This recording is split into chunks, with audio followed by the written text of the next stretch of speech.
下来看看国际间，当然俄乌战争持续还在打，而普京呢，突然说下个礼拜即将出访，要去哪里？蒙古吗？那么大家会说他是冒着生命危险，为什么这么说？因为呢，克里姆林宫的这个说法呢，就是蒙古是国际刑事法庭规约的缔约国。所以，当国际刑事法庭说，要逮捕令啊，要逮捕普京啊，有可能因为去蒙古而被发出逮捕令吗？相信普京是有把握啦，不然不会随便出发去了哦。但蒙古未来发展的计划里头，就有一项很重要，中俄天然气的大项目，这次在他们的未来发展计划里没有被放进去。这个所谓西伯利亚力量2号天然气管线，因为北溪之前被炸了嘛，哦，在这个陆路的部分要进行天然气管线，俄国很重视，是不是这次特别也是布林肯月初出访蒙古的时候受到高规格对待啊？那在美跟俄之间要得到平衡这件事情，普京要的就是西伯利亚2号，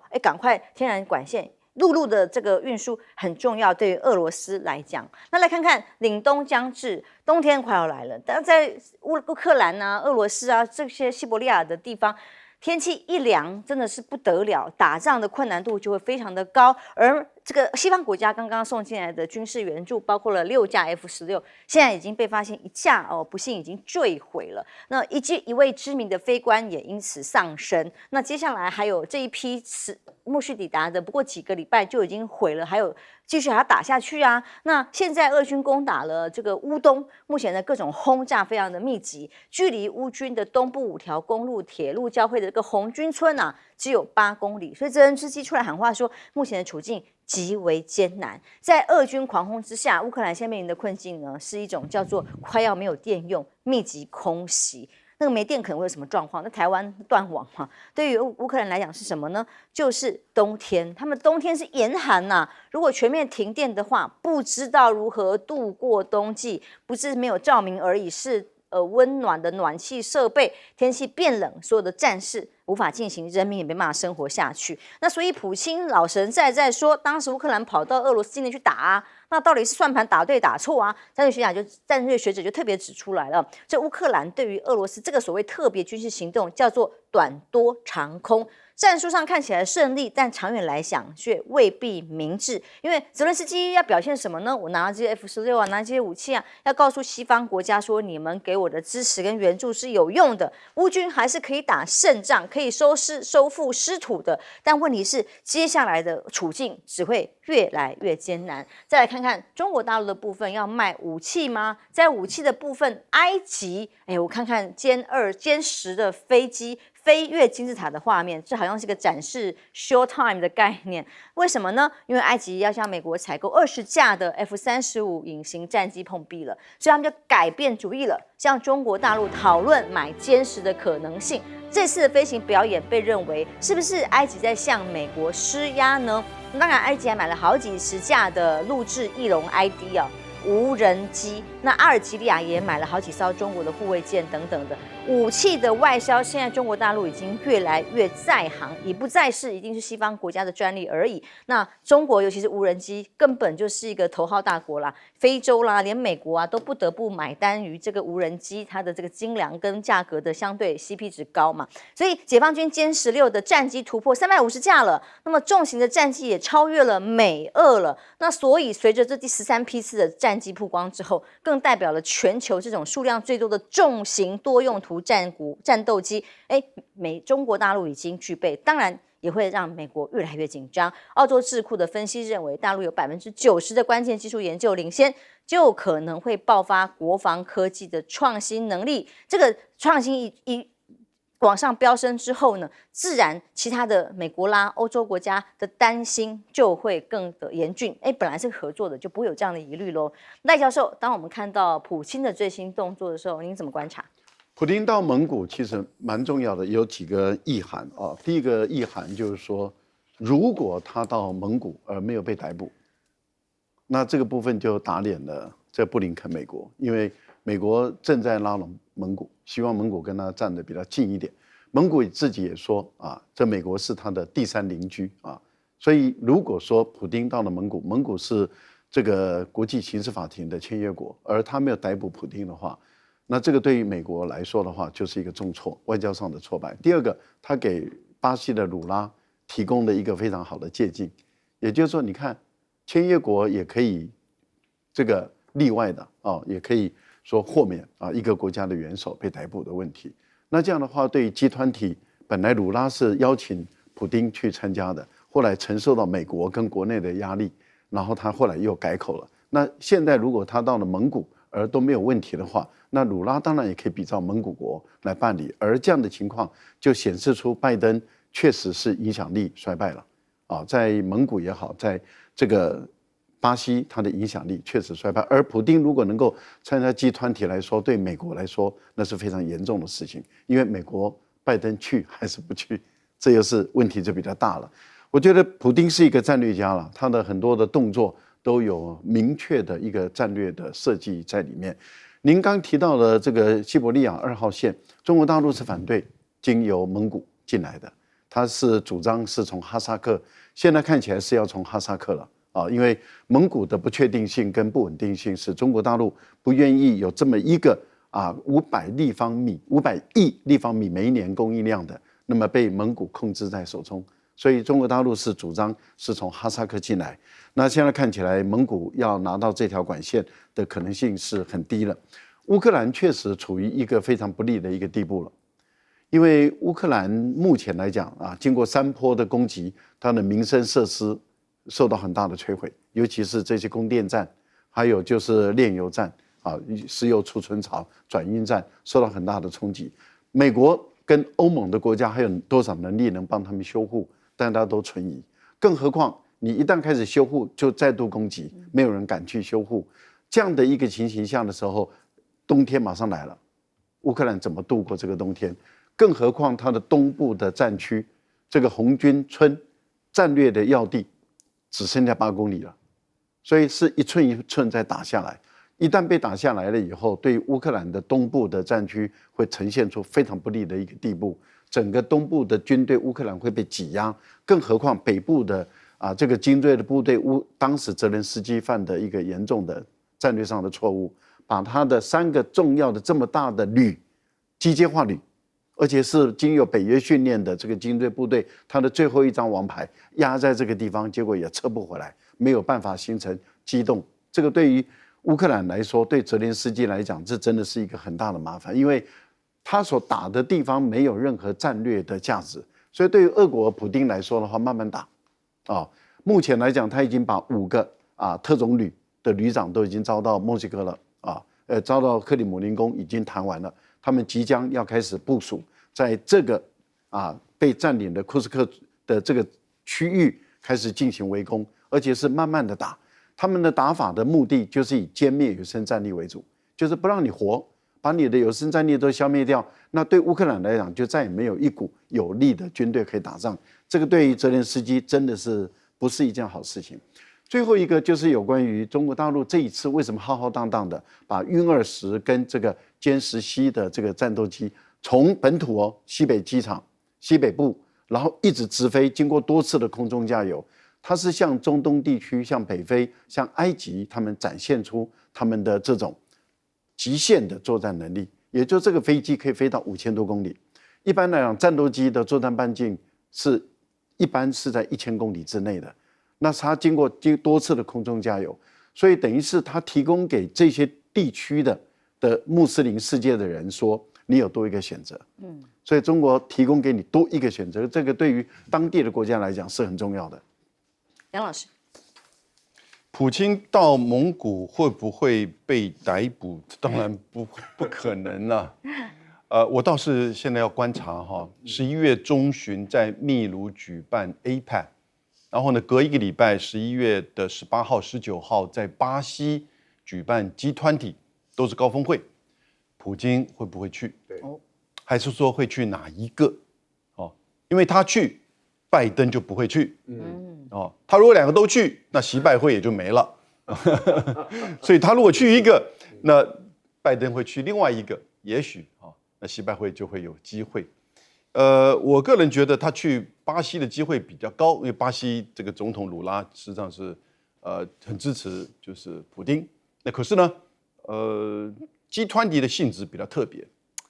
但是我必须要提蒙古尤其是这一两年，在俄乌战争之后啊，以前中俄之间的运油管、天然气管都不会经过蒙古，因为俄罗斯不同意，甚至连乌兹别克都不同意，他都不可以做。那现在呢，中欧班列的另外一条就经过了乌兹别克了 ，OK， 那是俄罗斯同意。所以在整个俄乌战争当中，中俄关系的强化使得中国的周边外交关系也产生了改变。第一个，你看到蒙古就改变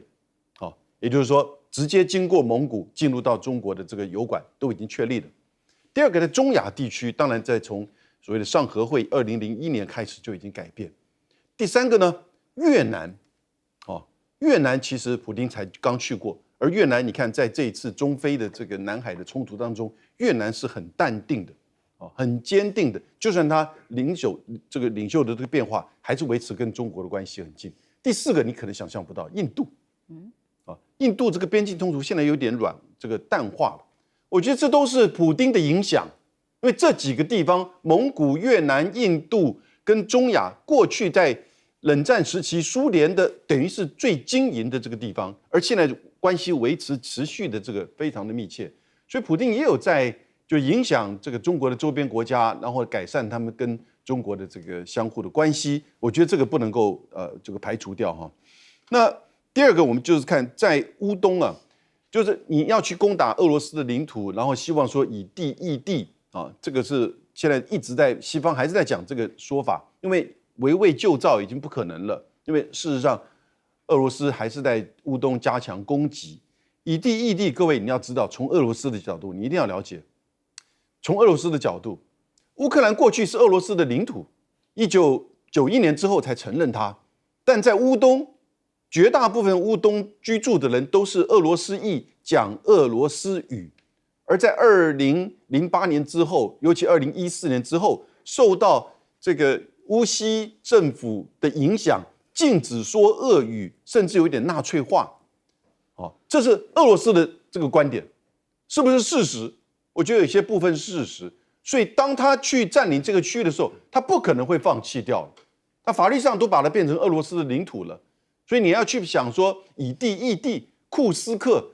曾经二战的时候发生过库斯克坦克大会战，268万人。俄罗斯死80万人，德国死40万人，就在这个小小4.7个台北市这么大的库斯克，而现在乌克兰只来了3万人，俄罗斯根本就是老神在在，你要等着吧，我慢慢的把你剿灭掉。以上。其实我们可以看蒙古现在为什么会重要？因为蒙古现在是首鼠两端。上个月的蒙古总统去美国访问，那布林肯他也是上2个月去了蒙古这个国家，然后他对全世界讲，蒙古现在是我们的核心伙伴。那其实蒙古在全世界来讲，它不是一个非常重要的国家，因为它是一个内陆国家嘛。全世界第2大的内陆国家是蒙古，第1大是哈萨克。那蒙古因为他们过去很靠俄国或者中国大陆对他们的很多协助，他现在觉得不够，所以他一直去跟美国搔首弄姿啊。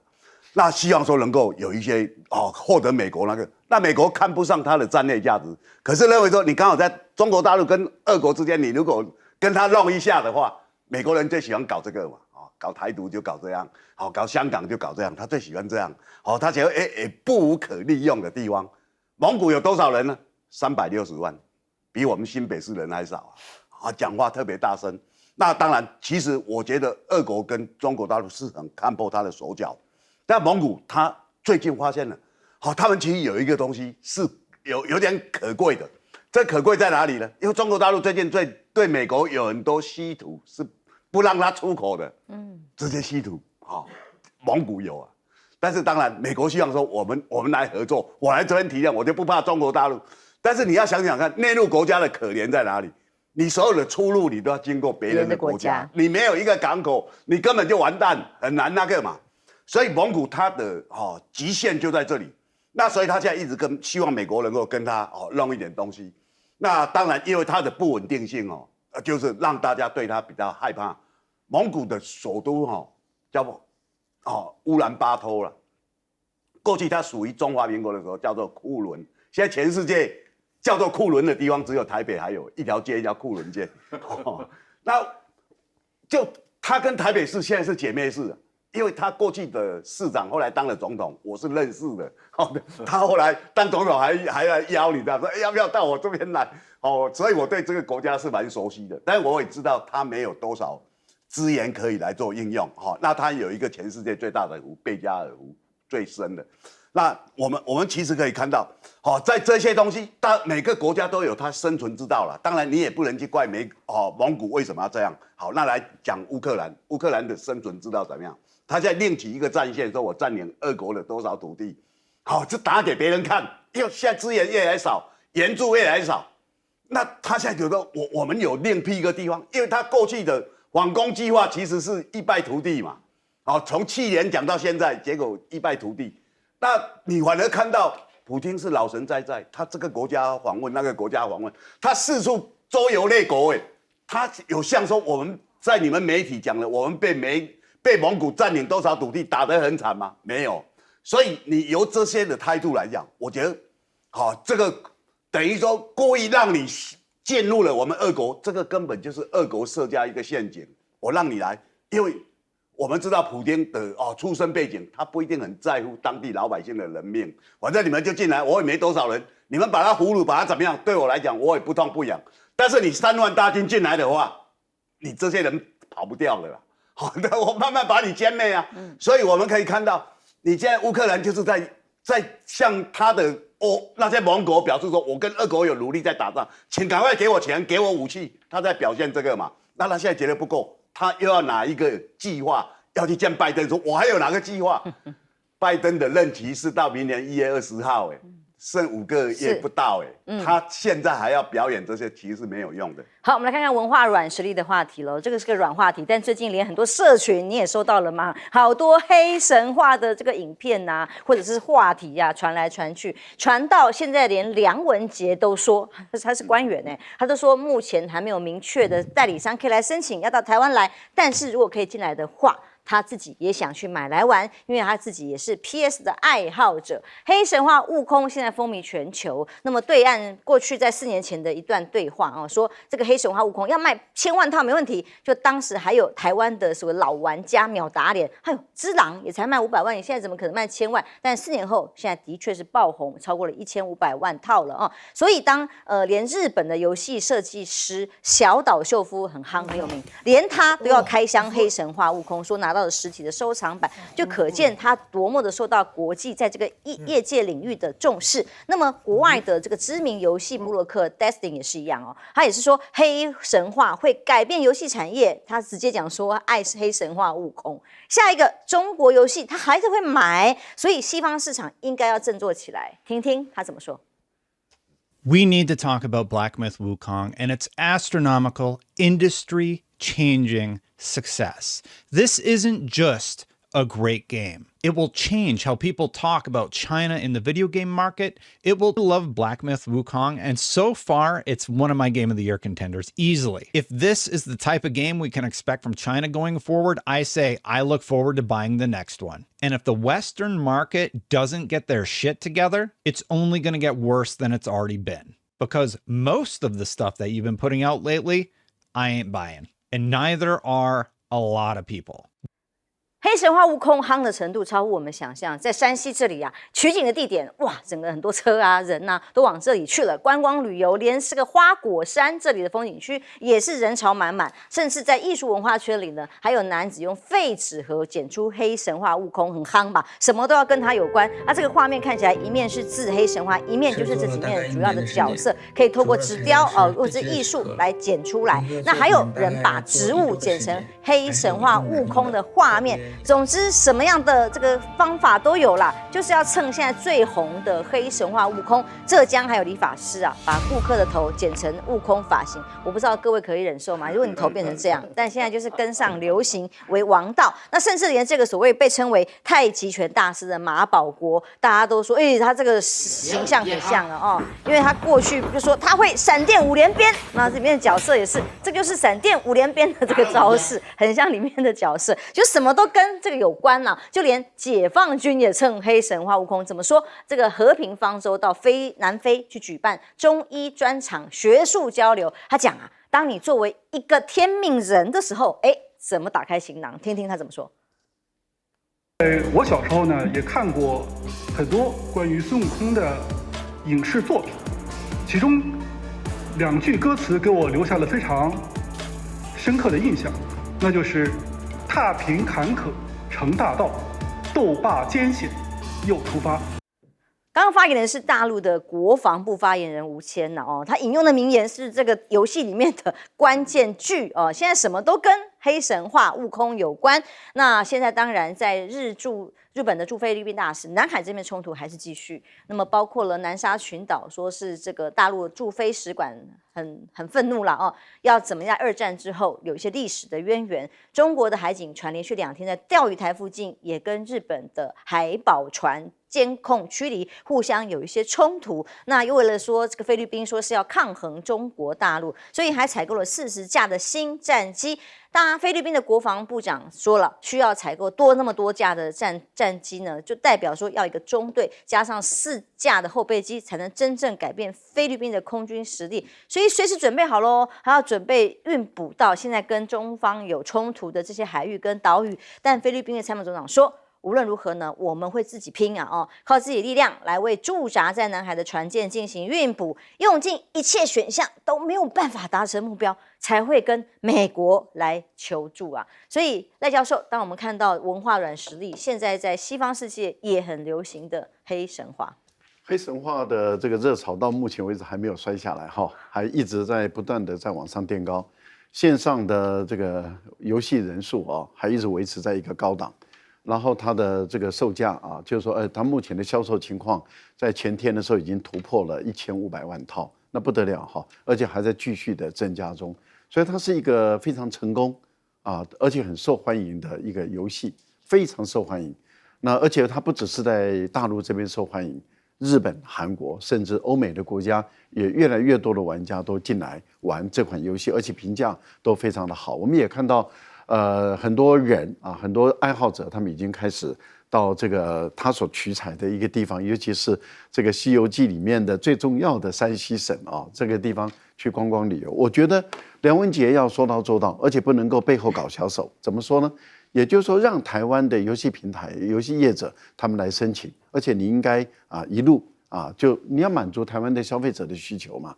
你不要说让台湾的这些年轻的玩家都只能看而不能玩，或者要透过很多艰辛万苦、各种不同的奇怪的管道才能够拿到这个游戏，这样不好嘛？你应该要说到做到，你自己也想玩，你就开一个绿灯，让这个游戏业者不用没有压力的我们在强调没有压力的，能够去申请，然后就让他进来，然后进来了以后，你赶快先买。然后播给大家看，玩给大家看，看你是一个很棒的一个的玩家。另外一个部分，我也主张我觉得梁文杰你也应该去试开看看，因为你想试看看这套黑神话嘛，你也应该去试开看看大陆的电动车，然后你也让电动车进来，给台湾的消费者多一个选择嘛。不要说我们只看到，老是看到大陆的比亚迪很好，大陆的华为也出了电动车，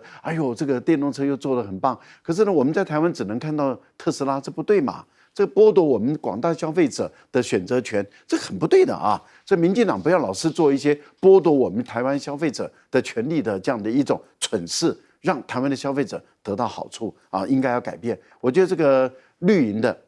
向梁文杰看，梁文杰你要说到做到，开绿灯，让这些赶快都进来。不过我们可以确定的一件事，就是说，如果黑神话悟空能够很正常的，然后进入台湾，我相信他也会很受欢迎。当他很受欢迎的时候，我推断台湾会有很多的年轻人，他们也会想组团，看有没有旅行社当领队，带着他们去走一趟这个花果山，走一趟取经路线。这个我觉得这也会很夯的，但是问题就在于，如果是如此的话，民进党就不开心了。所以他一定会阻止梁文杰说到要做到。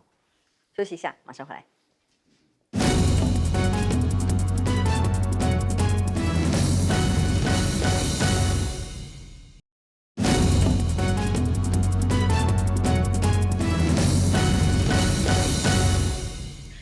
画软实力加上了科技的能力，设计出来的这个黑神话风靡全球，所代表的就是这样的全球影响力。我看到这个西方的知名游戏部落格这个 Destiny 他所说，西方的市场如果不振作起来，情况只会更糟糕。我告诉各位一个事实的情况，各位大概去过大阪的环球影城嘛？哈，哇，很棒的地方，对不对？可是差不多几年前哦，疫情前，它最夯的就是哈利波特，还有呢，那个就是叫做什么？很多耶，小小兵。Minions。那你知道它现在最夯的是什么？也就是超级马里奥，对不对？任天堂，还有呢那个鬼灭之刃。所以西方的一些这个文化传承的东西，在哈利波特的时候已经到达顶端。所有西方的那些英雄的东西哈，已经走到死胡同，没有办法。那这个环球影城里面有一个水世界，不太受欢迎，水世界，对不对？所以现在了，这个悟空就代表的是另外一个这个所谓的哈利波特，因为它是来自于中国的神话、中国的这个文化，加上中国的技术，让西方人为之眼睛为之一亮。那当然就感到更加的这个好玩啊，所以我觉得这个会是一个开始很大的一个就是文化的影响，也是一个很大的这个商业。那最后讲到就是日本在菲律宾这个事件哈，非常积极帮助菲律宾哦。我必须要讲，那上一次那个运九在8月26号进入日本领空2分钟，我看了日本呢，简直是歇斯底里的这种反应。我说有人怎么说？有个政治人物怎么说？他说，战后结束70年，中国军机侵入日本领空，如果是习近平知道，这中国应该要谢罪道歉，那我们日本也要采取反制作为。战后70年，什么战？是日本侵略中国的战争呢？对，他们的说法都把日本当作自己是战争的受害者，而把自己当作和平主义者。而他现在在菲律宾所做的一切，不就是在造成这个整个南海的问题的动荡吗？那当然也只是当美国的一个副警长。所以我觉得大家真的要看清楚，在这个区域真正的动荡是谁在那边一手操作着、影响着。休息一下，马上回来。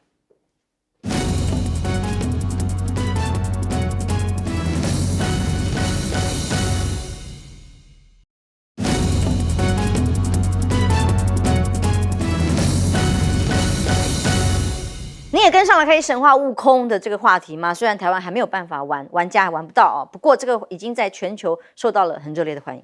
两岸在1987年蒋经国宣布要可以开放观光很多人可以回去探亲的时候，没有多久，我有去大陆有驻点。那时候的中国大陆他没有什么自信，看到我们都哇那种态度就可以看到。对，那你要是说这几年，因为大陆我会常去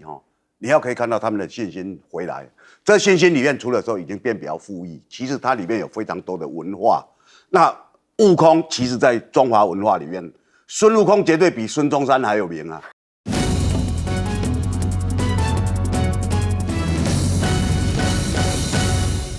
观众平安，欢迎收看 TBS 新闻大白话，我是王浅秋。首先介绍这一节跟我们去讨论最新国内以及国际议题的来宾。第一位是资深媒体人董之森，各位朋友大家好。文化大学讲座教授杨永明老师，浅秋大家好。国际政治专家赖岳谦教授，主持人好，观众朋友大家好。今天当然台湾政坛都在看柯文哲被搜索、被约谈，到现在约谈还在持续进行当中。列为被告太太陈佩琪一样被请回去了这个廉政单位，所以美国方面被说也头痛，为什么？因为有一个报道就是特别提到了 AIT 也来关心金华城案，因为柯文哲家被搜索6度启动，这个叫做端谷啦，就说因为牵涉的案情跟人比较复杂，所以呢就有48处被搜索，2个晚夜间说是去讯问相关的声押被告，所以是以虚拟的端谷来扩大侦办。那么妈妈讲话了，柯妈妈当然很心疼儿子啊，再度的帮儿子喊冤。柯妈妈说相信柯文哲的清白，唔通我白讲啦吼，顶本讲去有雷讲对不？起码讲黑白办检方如果黑白办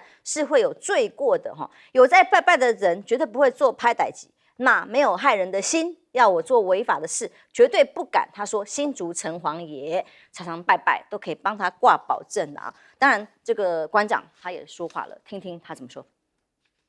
我也不懂柯文哲他的想法是什么，我也搞不懂为什么他要把补助款放到自己的那边，他应该弄一个柯文哲基金会，这样不就没事了？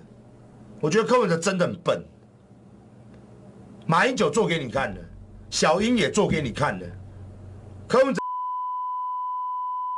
吗？我们上段讲了，其实柯文哲已经成立基金会了，然后而且呢，重点是他就讲说，民进党倒了，现在也不关我什么事了。以现在的发展来看，但今年5月，当然馆长在直播的时候曾经讲过一段话，所以是不是因为这样，地检署今天拉出巨马来？他曾经说，如果柯文哲被搜索约谈，他人就会包围地检署，所有人都给我站出来。那现在地检署现在正在侦讯当中，会不会申请羁押？不知道。但柯文哲请假惊动美国，所谓的请假是指他请假党主席3个月这件事情哦。美国的政坛包括 AIT 当天就立刻问民众党，现在情况是什么？那以后谁负责？是黄国昌还是林富南？那么所谓的第三势力少数政党会怎么的运作？当然也关心他们民主党之后选后的表现跟反应嘛，所以美方在除了台湾的政坛关心跟中国大陆的交手呢，现在他自己大选在即，这个鹿死谁手还很难说啊，民调正在这个拉锯当中。但是苏立文访了北京，那么苏立文在见习近平的时候，这次的姿态被认为相对的柔软很多。这一握手呢，这个谈话呢，都很强调这个所谓维持两岸之间的这个所谓的客观的角色。苏立文重申一个中国政策没有改变，而且还说没有意思要把台湾问题作为遏制中国的工具，甚至他还转达拜登说，希望跟习近平能够通个话。那么有可能11月在秘鲁举行的 APEC 里面有可能见面吗？那维持中美斗而不破这样子的氛围，尤其是拜登也是卸任在即，这个氛围会有微妙吧？尤其苏立文在访王毅的时候会见的时候，也很特别，突然变成叫做复读机的概念，什么意思？听听这段谈话。战略性也是实质性、建设性。画面是说当王毅一讲了什么，苏立文就立刻跟进，重复他的话表示肯定了所以从选址维也纳、马尔地夫，总之会最后到了北京去见面，被认为这当中的友善，美国的态度也正在更多的柔软当中吗？尤其国安顾问苏立文呢访华展现的诚意，随行人员通通都会讲中文。其实很多这个美国 IT 相关的人也是都很厉害，他们呢台语都会讲了，做足的功课是这一次被认为访北京的很重要的表现。而美国要持续对台军售这件事情，白宫国安顾问又说要维持台海和平的稳定，所以军售照卖了然后跟大陆的关系照样的往前推进吗？那见面记者会被说两套说法，例如当美国国安顾问时隔了8年再次跟中央军委的副主席张又侠见面这一刻，提出来见面的问题，台湾呢仍然就会变成军事化的问题呀。那也有这种台海的议题，还是又要卖军事武器，各种的争议，这点美国显然没有要放手的所以惊觉被路超车吗？在这一波的战略沟通之后，下一波要做什么？商务的谈判了。9月7号开始就会有工作会议，1000多项的专利，美国的一大堆的围堵跟对抗，现在有没有转圜的空间呢？包括了像 NASA 啦、五角大厦啦，这些机关都是金主1000多项的专利，现在是中国的影响力越来越大。而当初这个合作的本来很好，双方现在美国对于要中国的围堵影响的恐怕也是自己。像彭博社就报道了，美国施压底下，荷兰就不续约这个艾斯摩尔对华的设备维修，不能修所以可能会导致2025年就没有办法运作。不过现在对于华为像这样被制裁的公司来讲，影响大吗？恐怕也是有限了。光现在上半年每天赚13亿，营业额已经从过去被围堵的起死回生，甚至一直在往上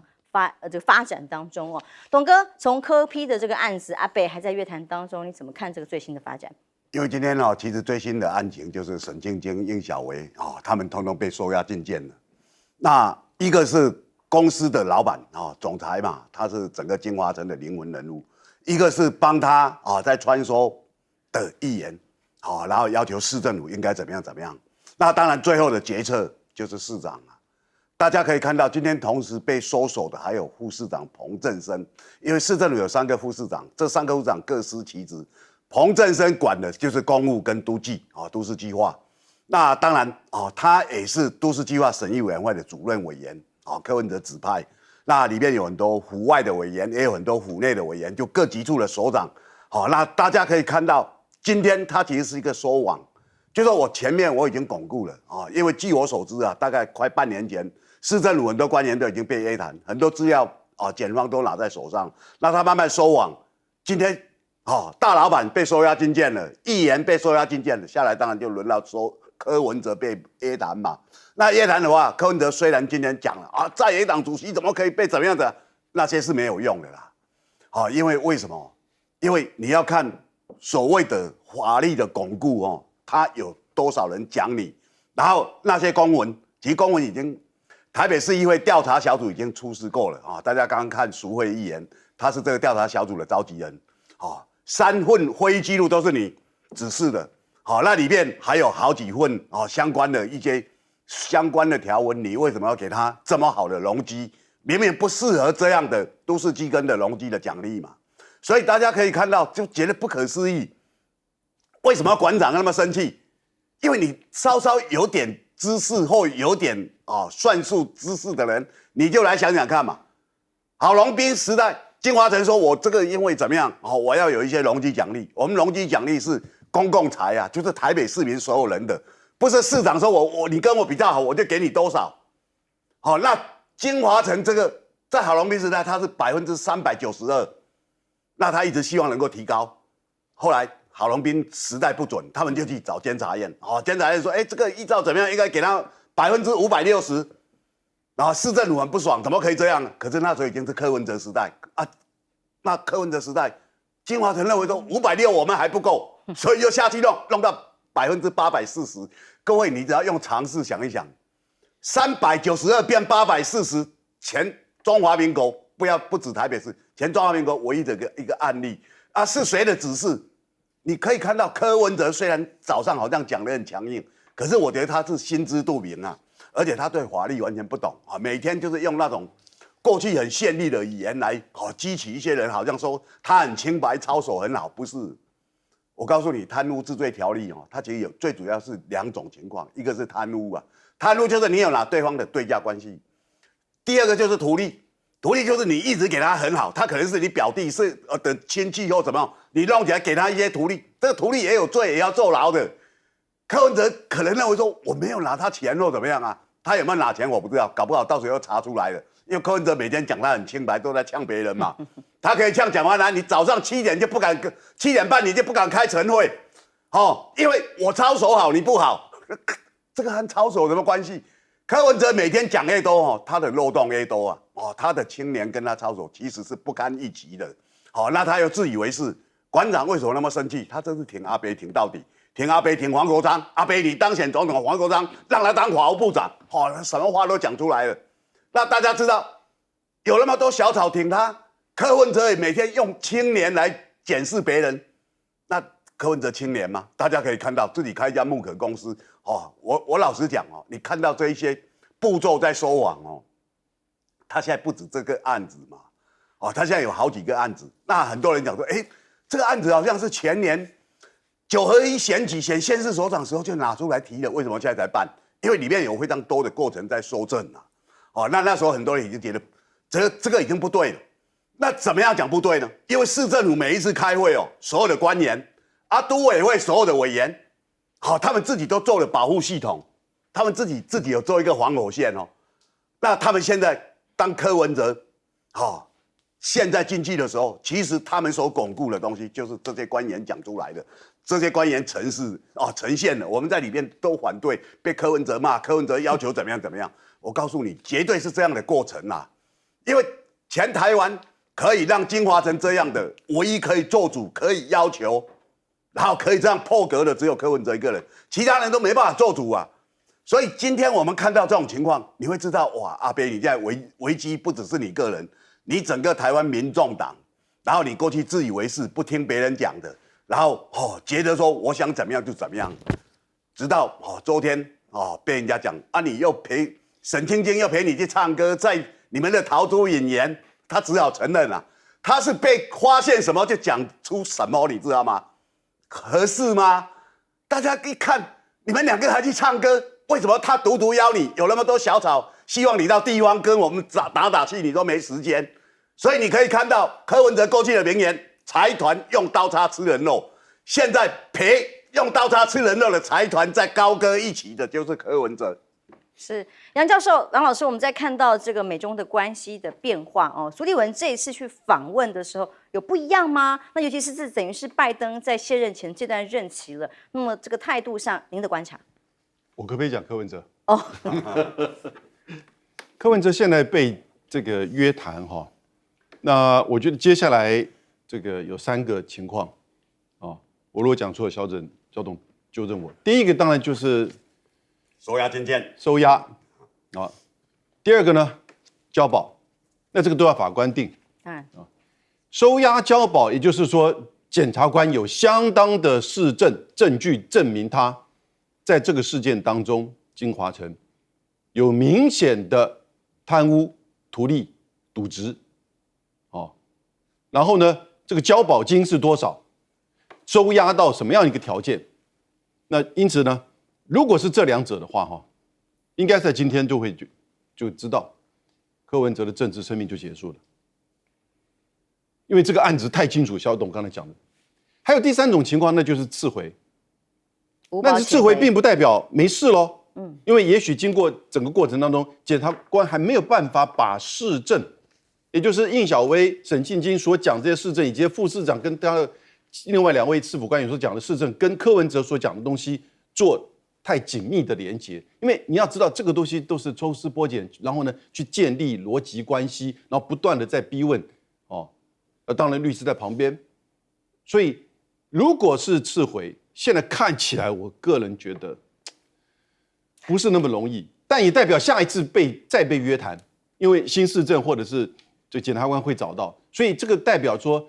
这为什么民众党说现在还没有所谓的新主席的问题？因为如果他一被撤回的话，其实新主席并不需要，他还是在请假当中。他如果一旦被收押，一旦这个被交保，哦，不管是多少钱，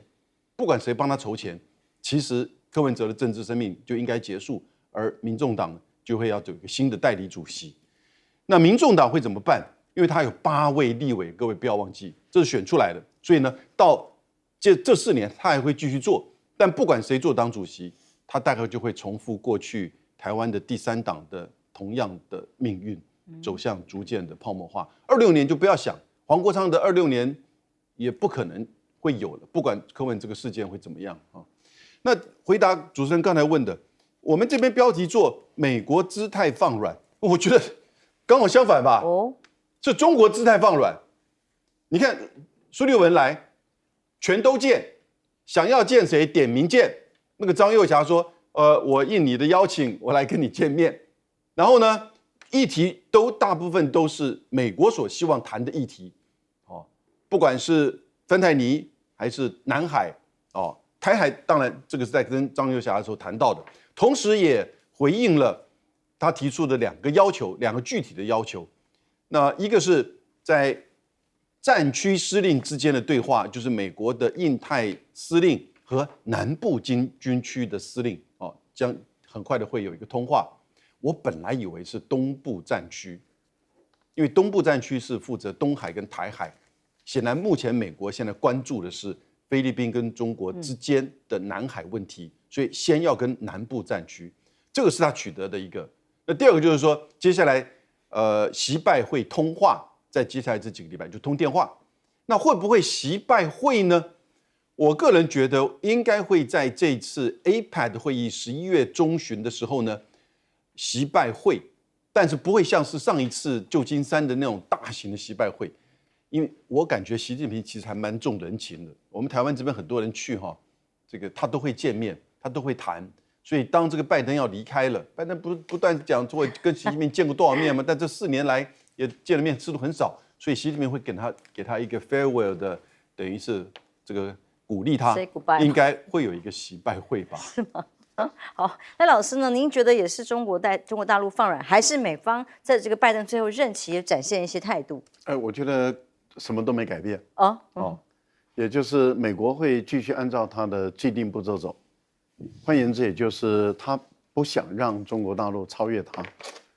所以他会继续想方设法打压中国，让中国没办法超越他，因为他认为，关键10年他必须要阻止中国大陆超越他，这是美国不会放松的，也不会放弃，不管哪一个党执政都会朝这个方向走。中国大陆也没有变，中国大陆继续把自己的事做好，因为把自己的事做好，它时间到了，到了10年，它就超越了。目前的计算都是10年左右，所以大陆的方向也不会变，也就是继续把自己的事做好。但是美国，你出招我就见招就拆招，而且你怎么弄我就怎么对你，这样的一种针锋相对，中国大陆也不会变。那苏利文这次来有几个任务，第一个任务就是要确保这个习近平跟拜登能够通上电话，然后最后能见到面。那看起来他是完成任务了。第一个就是再过两个礼拜，这已经是双方有达成共识了，那会有视讯的一个通话。那视讯通话完了以后，那当然也就是把整个大方向，那彼此之间客客气气的把这个大方向先搞定，作为指导他们底下的一个方针。这个部分里面，我们想也不会有很多的新意因为拜登坦白说能够决策的空间也很少了。为什么？因为即将要下任了，要下台了。那一旦下台以后，贺锦丽会不会继续执行，有变数。那如果说川普上来，那就别想了这个事情就告一段落。那当然接着就是在 G20 跟 APEC 一个在巴西，一个在秘鲁召开。2个人见了面，我觉得是很高也就是见了面寒暄一下，谈一谈，时间也不用花太长，因为排队想要跟习近平见面的人，比排队想要跟拜登见面的人多很多，所以习近平基本上会很忙碌，拜登基本上是比较轻松的因为大家政治上是很现实大家都知道你马上要下来了嘛，那跟你多谈也没什么意思了，那么意思谈一下就可以。不过我倒觉得说张又侠讲的话是蛮重要的，他的意思就是有台独就没有和平，那也就是说你继续搞台独，我就继续军队里面那就一定会打，这一点是没有什么好质疑的。问题是在于苏利文讲的话，他说我不会打台独牌来遏制中国的发展，这句话有2层含义。第一层含义就是他承认了他们过去都是打台独牌来抑制中国的发展，他第一次承认间接的承认。第二个，他说我不会，但是你信吗？